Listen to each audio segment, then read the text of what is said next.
Friends United, Anisha, your Chief Joy Officer, and I am here for another mini episode of the Season to Soul podcast. Now, this is a place where professionals and entrepreneurs gather together. We talk about navigating the beautiful chaos of midlife.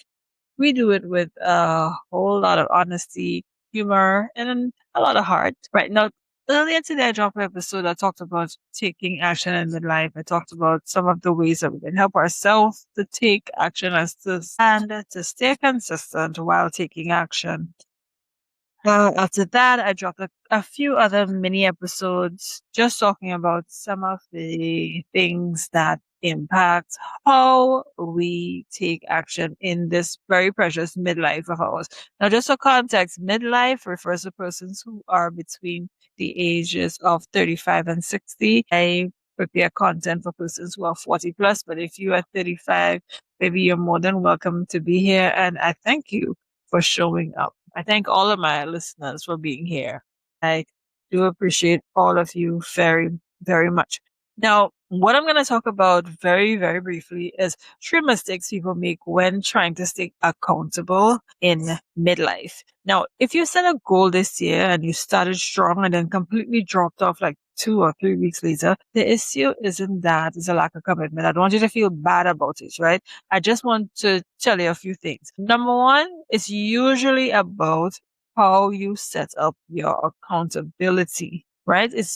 Dropping off our goals are hardly ever about us just not having no mind. I know like what people would say. It's not that we want to just start and stop. It is because we don't have the right structure to finish, and sometimes the guilt and the shame that come along with when we decide we're going to do something, we say we're going to lose the weight for sure this year, and 3 weeks in, somebody bring it to a party and you eat all of the food and just say, shock that I ain't even bothered to continue on this journey. Or you start, you start a course and you miss 2 modules and you just say, and I too old for that, I don't even bother and follow up.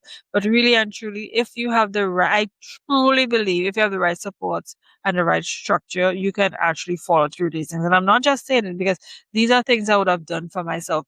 I would have gotten my bachelor's degree from a school that did it online. So it took a lot of discipline, and for years it would have taken me a long time just going back and forth and taking forever to do it. And then I met up with a friend and coworker who was also doing her bachelor's in that same school, and she is a person who, when she says she gonna do something, she gonna do it. And she's like, girl, we finishing this thing. And the two of us put our mind together, we held each other accountable, and we were able to finish our degree. She finished in a year and 3 months, and I finished in a year and six. Yeah, we just rode. We just decided that's what we're doing. We worked on Saturdays. We got together and study on some evenings. We got to get the Saturdays and Sundays was purely that. We just decided what we do and what we do. We focus, we push and we go forward. Now, I know hustle and the hustle culture is not something that is big right now, understandably so, especially at this age. But I'm telling you, when you have the right structure and the right support, sometimes you have to be relentless, sometimes you have to go real hard, sometimes you have to push and go through and then take your rest afterwards. That's the reality of life. The resistance and the things that we put some pressure on is really the things that help us to grow fast and forward. There are other ways to get it done, but I can tell you personally that's what has worked for me. Staying accountable, having the right structure always helped me to get through the things that I wanted to get and get them done well. Right now, let's talk about three common mistakes people make when they're trying to get these goals done, when they're trying to stay accountable in midlife, and how positive psychology has tools to help solve that. Number one is relying on friends and family for accountability. Now, this kind of flies into the face of what I just said because achieving my bachelor degree was largely because of a friend. But she was, like I said, somebody who's really disciplined, right? I know it sounds ideal to ask your friends for support, but research actually shows that informal accountability rarely works long term. So if the person don't have a horse in the race, like in this case, my friend was also doing her degree. So I was holding her accountable and she was holding me accountable. So it worked. That was a dynamic that worked. Now, if it is somebody who not doing this degree and you tell them, oh, wake me up 3 o'clock in the morning, let's talk and study. That person might be doing something else. 3 o'clock in the morning, 3 o'clock in the morning, person might be doing something else. It is a lot to ask for. Even if it's you're asking your spouse, the person might forget or the person might have other things going on. And it's a lot to put on our friends, right? So once we have seen that effective accountability requires a neutral party, it requires structure and objective support from someone who is focused specifically on your goals. So it would be more useful if you find someone like you hire a coach, you join my accountability group program, you have someone who's neutral in the process who wouldn't say, gosh, why are you have me? I have other things going on. I have to keep you accountable. Get somebody who's neutral to help you to do that. The second mistake is tracking outcomes instead of daily behaviors. So you're only measuring the end result. Your goal is to lose 10 pounds or to write a book, and you're checking the scale or you're checking how much unfinished chapters you have daily. And that could create unnecessary stress. In positive psychology, we focus on progress goals. So you track the inputs. You want to lose the 10 pounds, and what we're tracking is how much times you completed the 20-minute daily walk. You might say, I would do 20 minutes walking for 6 days a week. I'm going to go to the gym. I'm going to change my diet.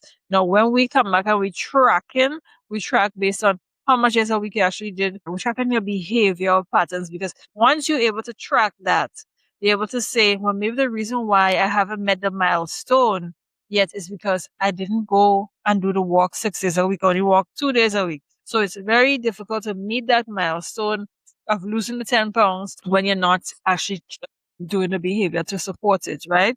People who execute goals well don't avoid the missed days. They simply have a system that brings them back on track without any shame or delay. And I always like to stress on that shame. That shame is one of the things that mess up your entire system. If you really want to make change in your life, shame or feeling guilty or badly about not doing the thing that you said you would do would keep you down on the ground and make you feel like you never want to go back and touch your goals, right? We want to approach our goals with compassion. So if you feel as though you missed a day, is for you to now get curious and say, well, why did I miss that day? Or why did I miss this goal? Because I see why I missed a goal. I wasn't going for the 6 days I promised. I was going for 2. So let me make some adjustment and keep moving forward. If you're ready to fix your accountability system and turn your goals into daily habits, I'd love to guide you. I've an accountability group that starts off on September 1. Registration closes on October 28th. If you're interested, we're working on 1 to 3 goals in 12 weeks. Just one, if you want to work on 1 goal, that's fine. If you want to work on 2 goals, that's fine. If you want to work on 3 goals, that's fine. But no more than 3 goals in the 12 weeks. We're going to get everything broken down for you, real clear on what you're working on, real clear on how you plan to achieve the goals, real clear on what your milestones are, real clear on what your rewards are, because I really believe in having rewards for when you get something done. And once we get you set up, we're giving you the support that we need. We're meeting once a month for the 3 months that we'll be together. I'll be sending you coaching information once a week. And we have a WhatsApp group that runs for the entire time. So I'll be sharing information and tips, things that's going on in the industry. And also it's an opportunity avenue for you to be able to be in contact with me and be in contact with the other growth-oriented women who are going to be working on their goals. So I really hope I see you there. And until then, I'll talk to you guys really, really soon. Remember, your joy is serious business. This is how you invest in it every single day. Bye.